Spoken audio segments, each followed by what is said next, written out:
नमस्कार, वेलकम। आजचा हा स्पेशल कार्यक्रम आपल्यासाठी आपला महाराष्ट्र न्यूज घेऊन येत आहे। मी Shankar Kandera, the corporate trainer. Nashik, Mumbai, Pune, Aurangabad, मध्य प्रदेशातल्या काही शहरांमध्ये मी अनेक वर्षांपासून अनेक ट्रेनिंग प्रोग्राम करत आलेलो आहे। महाराष्ट्राचीच नव्हे तर संपूर्ण देशाची एक गरज बनली आहे, ती गरज म्हणजे इंग्लिश स्पीकिंग। आपला महाराष्ट्र न्यूज या चॅनलने आपल्यासाठी एक खास प्रोग्राम बनवून घेतला आहे आणि तो प्रोग्राम आहे पहिल्या दिवसापासून इंग्लिश बोलणारच। जरा ऐकायला वेगळंच वाटतं ना, का पहिल्या दिवसापासून इंग्लिश बोलणारच। हो, निश्चितच असं वाटतं, कारण जे अशक्य असं वाटतं त्याला कोणी शक्य करण्याचं जेव्हा सांगत असतं तर आपल्याला नेहमी असं वाटतं का हे अशक्य आहे। पण मी तुम्हाला गॅरंटी देऊन सांगतो, तुम्हाला पूर्ण खात्रीशीर सांगतो की आजचा हा कार्यक्रम जो कोणी बघत आहे तो आजपासूनच इंग्लिश बोलू लागणार। या प्रोग्रामला बेस आहे NLPचा, न्यूरो लिंग्विस्टिक प्रोग्रामिंग। न्यूरोचा अर्थ ब्रेन, लिंग्विस्टिकचा अर्थ भाषा, आपण जी काही बोलतो, ऐकतो, लिहितो, वाचतो, आणि प्रोग्रामिंगचा अर्थ आपण ज्या प्रकारच्या वातावरणात उठतो, बसतो, वावरतो, ज्या प्रकारचं आपलं बिहेवियर असतं त्याला आपण प्रोग्रामिंग म्हणतो। या तिन्ही गोष्टींचा वापर करून न्यूरो लिंग्विस्टिक प्रोग्रामिंग तयार झालेली आहे। या प्रोग्रामचा वापर मी खास तुमच्यासाठी करत आहे। चला आपण आता बोलायला सुरुवात करूया। पहिल्या दिवसापासून इंग्लिश बोलणारच। हो, खरंच काही समज आणि गैरसमज हे दूर करणं अतिशय महत्त्वाचं आहे। अनेक गैरसमज आपल्या समाजामध्ये निर्माण झालेले आहेत, खास करून इंग्लिशबद्दल। इंग्लिश बोलण्यासाठी ग्रामरची आवश्यकता आहेच असं प्रत्येकाला वाटतं ना? हो, तुम्हालाही वाटत असेल, कारण लहानपणापासून तुम्हाला असंच ऐकायला मिळालंय, इंग्लिश जर बोलायचं असेल तर ग्रामर पक्क झालंच पाहिजे। पण मी तुम्हाला सांगतो आणि पटवून देणार यापुढे का इंग्लिश बोलण्यासाठी कुठल्याही ग्रामरची आवश्यकता नाही। ज्या प्रकारे एक लहान बाळ शाळेत जाण्यापूर्वी सुंदर मराठी बोलतं, त्याप्रमाणेच आपणही ग्रामर शिकल्याशिवाय छान इंग्लिश बोलू शकतो। आता बघा, अनेक मराठी माणसं जे शाळेतच गेले नाहीत ते आज अतिशय सुंदर मराठी बोलतात का नाही? बोलतात। मग आपण त्यांना जर विचारलं का ह्याचं व्याकरण सांगा, ग्रामर सांगा, तर ते काही सांगतील का? आणि खरं सांगू का, मीही छान मराठी बोलतो, हिंदी बोलतो, गुजराती बोलतो, सिंधी बोलतो, पंजाबी आणि बंगाली, इंग्लिश आहे, पण मला त्याचं ग्रामर येत नाही। याचा अर्थ असा नाही का मला इंग्लिश बोलता येत नाही। मी तुम्हाला ग्रामर शिवाय इंग्लिश कसं बोलावं हे शिकवतो। आज आपण सुरुवात करूया अगदी एका अक्षरापासून इंग्लिश कसं बोलावं। त्या एका अक्षरापासून आपण आज्ञा देऊ आणि प्रश्न निर्माण करू, म्हणजे प्रश्न बनवू। अनेक प्रश्न निर्माण झालेले आहेत, पण आपल्याला प्रश्न बनवायचं शिकायचं आहे। ज्याला प्रश्न करता येतात, ज्याला प्रश्न समजतात, त्यालाच उत्तरं देता येतात। कल्पना करा, तुम्हाला एखाद्याला सांगायचं इकडे ये, तर कसं बोलणार? येस, कम हा शब्द वापरावा लागेल, COME, कम। कम म्हणजे काय असं जर मी तुम्हाला विचारलं तर तुमच्यापैकी बऱ्याच लोकांना असं सांगावंसं वाटेल, कम म्हणजे येणे। पण हे चुकीचं आहे। कम म्हणजे येणे नाही, कम म्हणजे ये। त्याचा एकच अर्थ असतो, कम म्हणजे ये, गो म्हणजे जा, सिट म्हणजे बस। हे शब्द तुमच्या परिचयाचे आहेत। असे अनेक शब्द तुम्हाला माहिती असतील, पण ज्या प्रकारचा गैरसमज आपल्या मनात निर्माण झालेला होता त्या हिशोबाने आपण त्याचे अर्थ वेगळ्या प्रकारे घेतले। उदाहरणार्थ, गो म्हणजे जाणे, पण आजपासून मित्रांनो एक लक्षात ठेवा, गो म्हणजे जा, जाणे नव्हे। कळालं? आता आपण जस्ट प्रॅक्टिस करूया। एखाद्या मित्राला सांगायचं ये, तर कसं म्हणणार? कम। एखाद्याला म्हणायचं जा, तर काय म्हणणार? गो। एखाद्याला म्हणायचं बस, तर काय म्हणणार? सिट, स्टँड, लुक, लुक म्हणजे कळतंय ना, लुक म्हणजे बघ, सी म्हणजे बघ, वॉच म्हणजे बघ. आता बघा, आपण हा जो प्रोग्राम तुमच्यासाठी आम्ही बनवला आहे, हा अगदी हसत खेळत चालणारा प्रोग्राम आहे. याच्यात कुठलंही टेन्शन घेण्याचं कारण नाही. तुम्हाला असं वाटणारच नाही का तुम्ही टेन्शन घेऊन शिकत आहात. आणि मित्रांनो, एक तुम्हाला आवर्जून सांगावंसं वाटतं, टेन्स नावाचं तुम्ही काहीतरी ऐकलं असेल तुमच्या शाळेच्या दिवसांमध्ये. हो, टेन्स.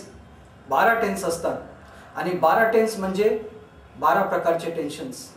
तुम्हाला टेन्शन्स घ्यायची गरज नाही. मी तुम्हाला टेन्स अगदी हसत खेळत शिकवणार आहे आणि टेन्सचं टेन्शन न घेता तुम्ही इंग्लिश बोलणार आहात. बघूया कसं. आता बघा, मी ग्रामरचं नाव घेणारच नाही, त्याच्याशिवाय मी तुम्हाला इंग्लिश बोलायला शिकवत आहे. आता आपल्याला आज्ञा द्यायची कोणाला.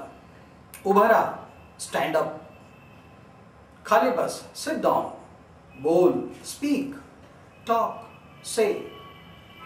आता मी बोल हा शब्द म्हटलं, बोल म्हणजे म्हण, बोल मराठीत आपण म्हणतो, पण इंग्लिश भाषा अतिशय सोपी आहे. कारण ह्या भाषेमध्ये एकाच शब्दाचा अर्थ अनेक प्रकारच्या शब्दांच्या अर्थाला पर्याय असतो मराठीत. उदाहरणार्थ, जेव्हा मी म्हणतो बोल म्हणजे स्पीक, बोल म्हणजे से, बोल म्हणजे टेल.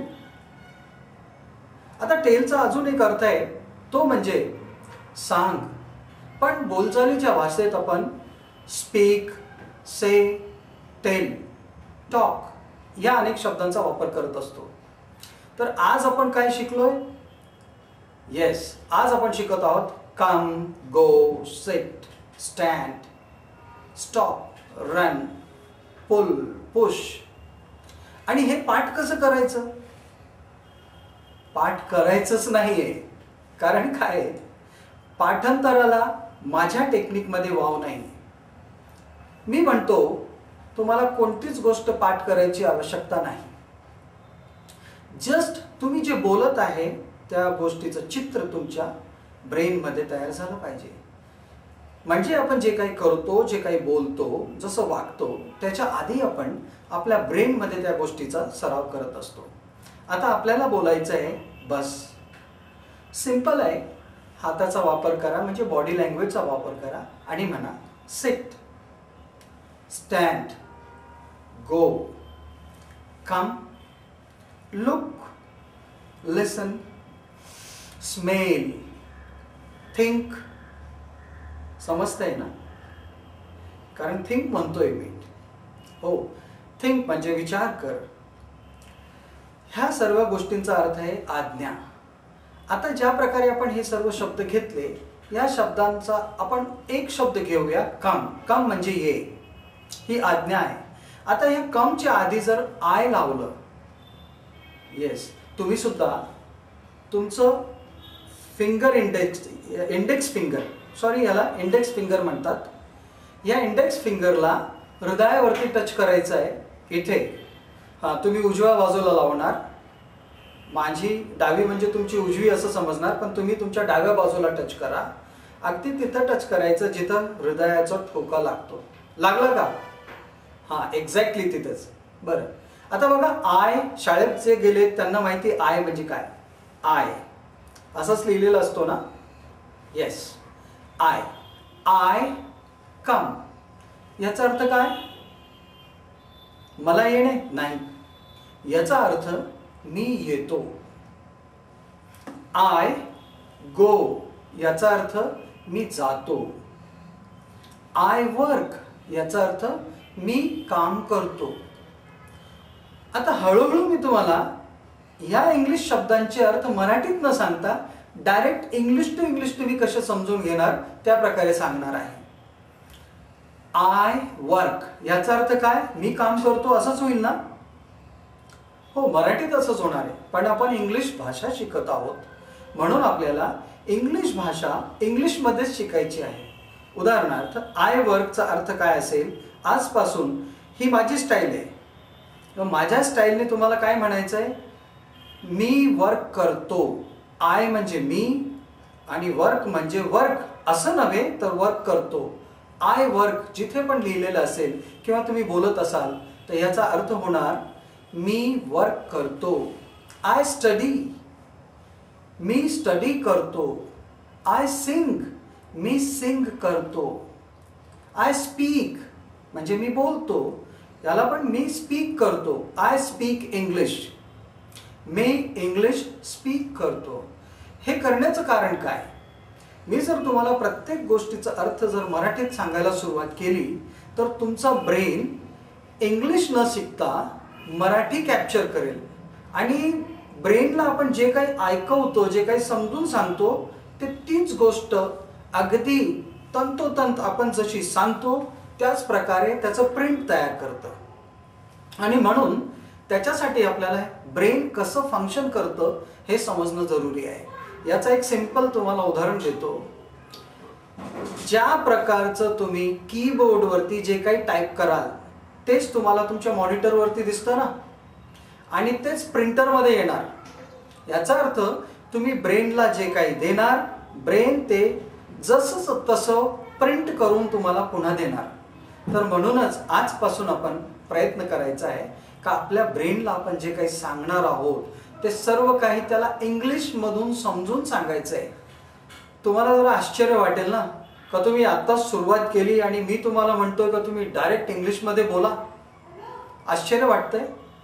आश्चर्य वाटण्यासारखं काहीच नाही. मी तुम्हाला आधीच सांगितलंय, इनपुट डिव्हाइस तुम्ही तुमच्या कीबोर्डवरती जर ए टाईप केला तर तुमच्या प्रिंटरमधून सुद्धा एच टाईप होऊन येणार. म्हणजेच काय, आपण ह्या ब्रेनला जे काही देऊ, ब्रेन आपल्याला पुन्हा ते परत तेच करणार. ओके फाईन, समजलं?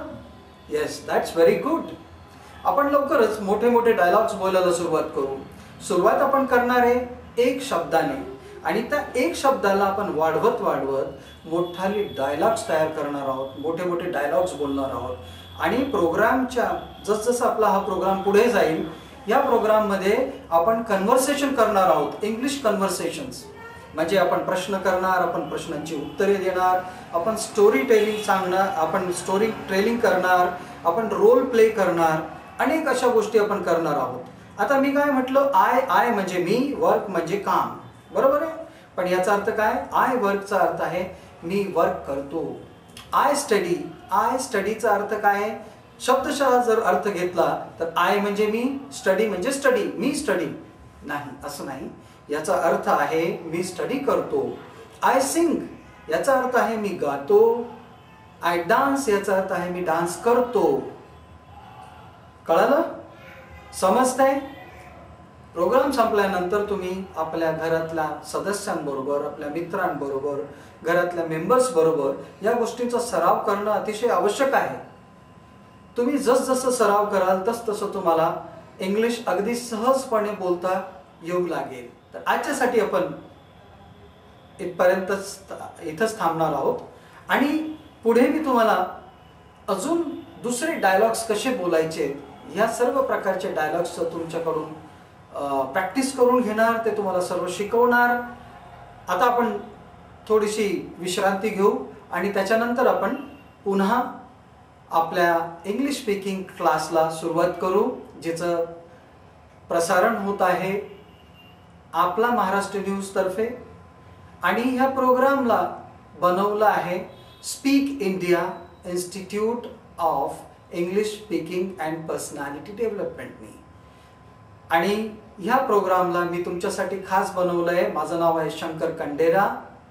I am a corporate trainer, trained industries, institutes, organization, establishments and lot of engineering and MBA institutes. Thank you very much.